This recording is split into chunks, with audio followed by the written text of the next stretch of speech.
Hey there, Lockpickers. Wolfman here. Hi. And Jesse Testron. And we are here live at PGX in Pittsburgh. So it's going to be an amazing day, so we hope you enjoy. Can't wait to show you all the wonderful stuff, so let's go on in. I've already confused people with my cosplay. Bye-bye.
Hey, how's it going? This is Patrick. I'm Scott. We're with the Level Up Board Game Podcast. Something you wouldn't expect at a video game con, but it's a good time because we're showing different things here with how video games and board games have come a long way together. So we have those set up there. We have class that's going on. We have little tournaments going on to give away some games and just having a good time. Just meeting a lot of people, talking about things and just laughing about things that everyone enjoys.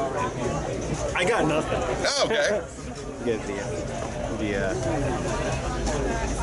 That's Wilf. I hope that works. Hey, Lockpickers, we are here with Paul E. I'm going to butcher the last name. Niemeyer. Yeah, that's what I thought. Paul E. Niemeyer. I knew I had it right. Man, that helped bring us one of our greatest childhood games, Mortal Kombat. So thank you. It's wonderful to meet you. My pleasure. Somebody had to do it. The man is might as well have been me. a legend in the industry here. So thank you for everything that you've done. Oh, thank you for being fans. Yeah. You know, really, without you guys, without the fans, it would be just a lot of really nice dragon artwork. Yeah. Thank you. All right, more good stuff coming.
I'm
gonna sing the Doom song now. Doom, doom, doom, doom, doom, doom, doom, doom, doom, doom, doom, doom, doom, doom, doom, doom, doom, the end.